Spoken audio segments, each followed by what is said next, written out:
دوستو آج کی اس ویڈیو میں ہم آپ کو چھچندر کے بارے میں کچھ ایسی معلومات دینے والے ہیں جس کو جان کر اب بھی یقیناً حیران اور پریشان ہو جائیں گے۔ دوستو اس دنیا میں اللہ تعالیٰ نے انگنت چیزوں کو پیدا فرمایا ہے، اور اللہ تعالیٰ کی پیدا کی ہوئی ساری چیزیں کسی نہ کسی حکمت کے تحت وجود میں آئی ہیں جس کو اللہ تعالیٰ خوب جانتا ہے۔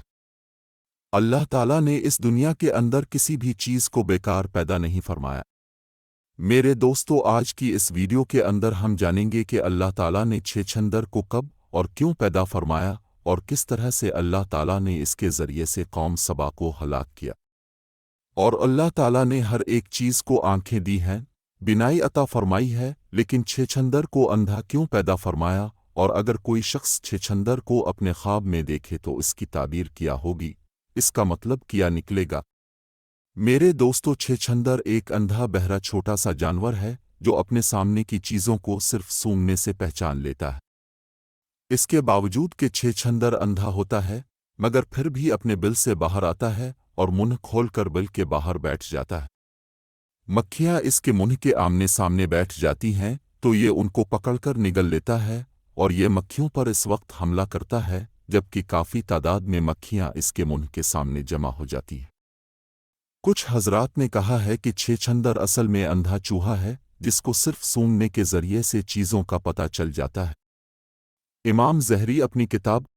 النمل میں لکھتے ہیں کہ چھچندر کے علاوہ تمام حیوانات کی دو آنکھیں ہوتی ہیں، اور چھچندر کو اندھا اس لیے پیدا کیا گیا ہے کہ یہ زمین کے اندر رہنے والا جانور ہے، اور اللہ تعالیٰ نے زمین کو اس کے لیے ایسا بنا دیا ہے جیسا مچھلی کے لیے پانی اور اس کی خوراک کو زمین کے اندر ہی انتظام کر دیا گیا ہے۔ آنکھوں کے بدلے اللہ تعالیٰ نے اسے سننے اور سونگنے کی طاقت بہت زیادہ دی ہے، اور یہ دور ہی سے ایک معمولی سی آواز کو بھی سن لیتا ہے اور فوراً گھس کر زمین کے اندر چلا جاتا ہے۔ اور اس کو پکڑنے کا طریقہ یہ ہے کہ اس کے بل کے باہر کچھ کاٹ رکھ دی جائیں تو یہ ان کو پا کر ان کو کھانے کے لیے باہر نکل جائے گا۔ چنانچہ پھر اس کو آسانی سے پکڑا جا سکتا ہے، اور یہ بھی کہا گیا ہے کہ چھچندر کی سننے کی طاقت دوسرے جانوروں کے مقابلے ان کے دیکھنے کی طاقت کے برابر ہوتی ہے، یعنی دوسرے جانور جتنی دور تک دیکھ سکتے ہیں چھچندر اتنی دور کی آواز سن سکتا ہے۔ چھچندر کو اچھی خوشبوؤں سے نفرت اور بدبودار چیزوں سے محبت ہوتی ہے، چنانچہ وہ خوشبودار چیزوں سے بھاگتا ہے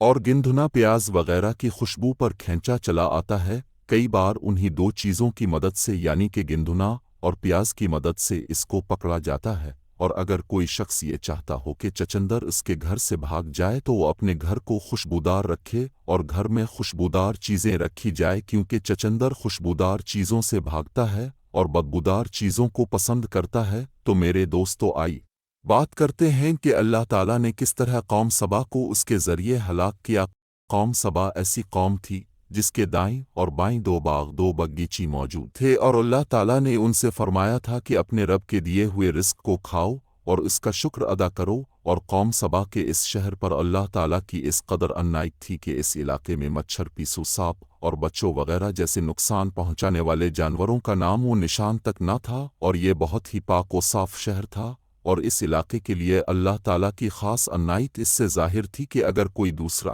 شخص کسی علاقے کا اس شہر میں آتا اور اس کے کپڑے وغیرہ میں اگر جیو وغیرہ ہوتی تو اس علاقے میں آتے ہی سب کے سب مر جاتی۔ قوم سبا کے باغات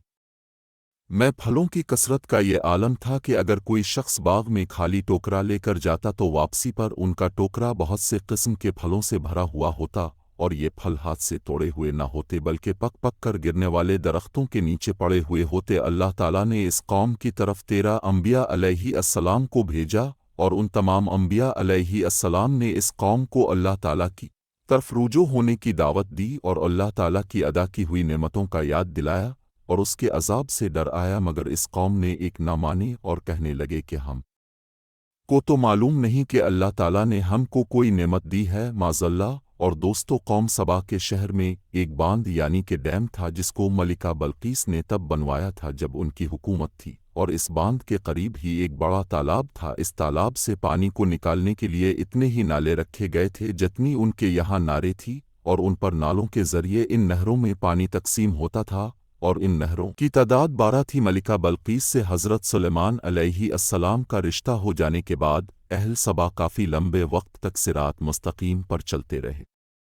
مگر بعد میں انہوں نے بغاوت اور سرکشی پر کمر باندھ لی اور کفر کو اپنے لیے اختیار کیا۔ بس اسے جرم کی وجہ سے اللہ تعالیٰ نے ان پر ایک اندھے چھچندر کو مسلط کر دیا جس نے ان کے باندھ کو نیچے سے کھود ڈالا اور سوراخ کر دی۔ نتیجہ یہ ہوا کہ ان کے باغات اور آبادیاں ویران ہو گئیں۔ اہل سبا کو اپنی جانکاری اور کچھ الگ ذریعے سے اس چیز کا علم تھا کہ ان کے اس باندھ کو ایک چوہا برباد کر دی گا، چنانچہ جب انہوں نے اس باندھ کو بنایا تھا تو ہر دو پتھروں کے بیچ کوئی سراخ ایسا نہیں چھوڑا تھا جہاں پر ایک بلی کو نہ باندھا گیا۔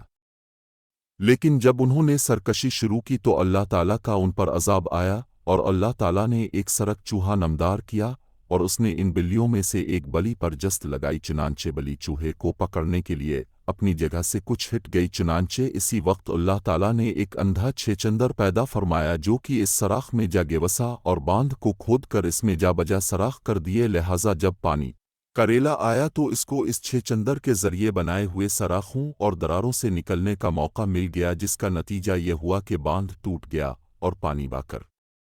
پوری بستی میں پھیل گئی، اور قوم سبا کا تمام مال و اسباب، باغات، کھیتی وغیرہ سب کے سب غرق ہو گئے، حتیٰ کہ مکانات بھی زمین کے نیچے دفن ہو گئے۔ حضرت ابن عباس رضی اللہ تعالیٰ عنہ سے مروی ہے کہ اس باندھ کو ملکہ بلقیس نے بنوایا تھا، اور اس کو بنوانے کی وجہ یہ تھی کہ اہل سبا آپس میں اپنی اپنی وادیوں کے لیے پانی پر لڑا کرتے تھے، چنانچہ ملکہ نے سب وادیوں کے پانی کے بہاؤ کو روکنے کے لیے دو پہاڑوں کے درمیان بڑے بڑے پتھروں کو تاروں سے پیوست کر کے ایک دیوار بنواتی جس کو باندھ کہا جاتا ہے۔ اس باندھ کے 3 درجے تھے،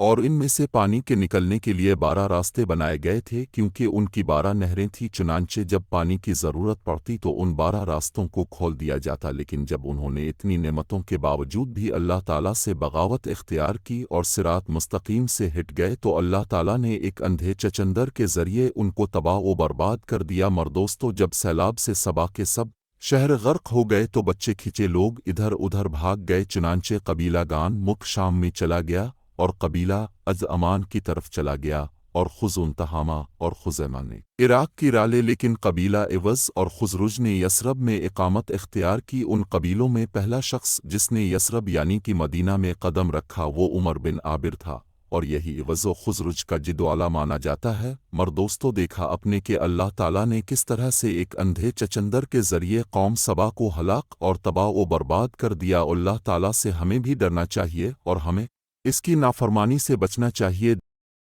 تو دوستو، مجھے امید ہے کہ آپ کو ویڈیو پسند آئی ہوگی، تو دوستو ویڈیو کو لائک کرنا مت بھولیے گا اور چینل کو سبسکرائب کرنا بھی مت بھولیے گا۔ ملتے ہیں اب سے اگلی ویڈیو میں، تب تک کے لیے خدا حافظ۔